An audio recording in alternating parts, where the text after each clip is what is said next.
And now to our top story again. NATO Secretary General Anders Fogh Rasmussen has called for a new partnership with Russia. And to discuss that, we're joined live by Laura Emmett. Hello to you, Laura. So what's behind this new thinking at NATO?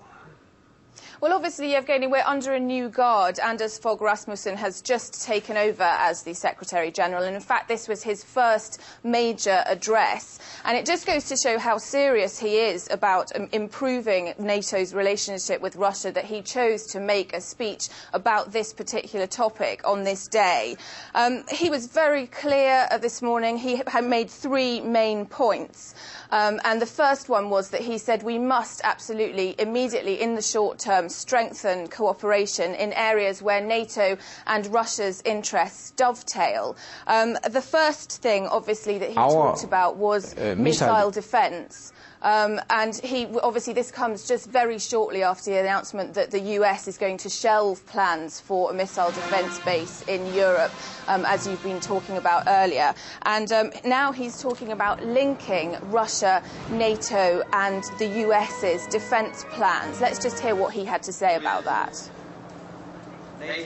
Our missile defence plans are not directed against Russia. On the contrary, it is really my ambition that once in the future, at an appropriate time, we could integrate Russian missile defense systems and our missile defense systems, because we are faced with the same threat, and therefore we should also cooperate to counter these threats.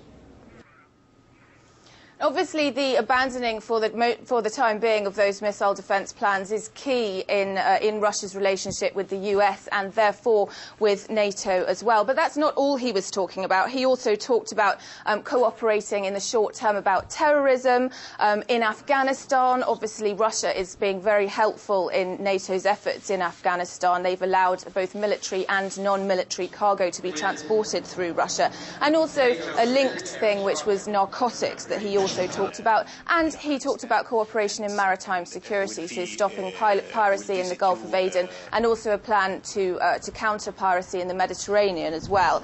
The second, slightly longer-term thing that he talked about was revitalising the Russia-NATO Council. Now, that was set up to improve cooperation, but in fact it looks to have done the opposite of that. It always focused really on the negatives in the relationship between Russia and NATO, and then it was totally frozen following the Georgia-South Ossetia conflict. Now, Rasmussen said that it should be used in the way that it was originally intended to be used, to air differences, but also, crucially, to discuss some of the ways in which Russia and NATO have similar interests. He also talked about President Medvedev's recent proposals for a new EU security architecture, and I have to say, he wasn't quite so upbeat about that. He said that the correct forum for those proposals was, in fact, the Organisation for Security and Cooperation in Europe. It wasn't really NATO. And he also called the plan more ideas than proposals. But he said that those ideas demonstrate that Russia does feel marginalised, and he's trying to stop that from happening again. So the NATO-Russia Council, according to Rasmussen, will be a new council with a more open dialogue than there has ever been before. And also, his third point was that he placed specific emphasis on a joint review between Russia, the US and NATO on security concerns. So his idea is that everyone should work together and discuss what exactly their security concerns were and then try and work them out. And he said that was an unambiguous signal of NATO's intent to work with Russia in the future. Well, sounds very optimistic indeed. Now, very briefly, Laura, is there anything that can get into the way of what appears to be improving relations between Moscow and Brussels?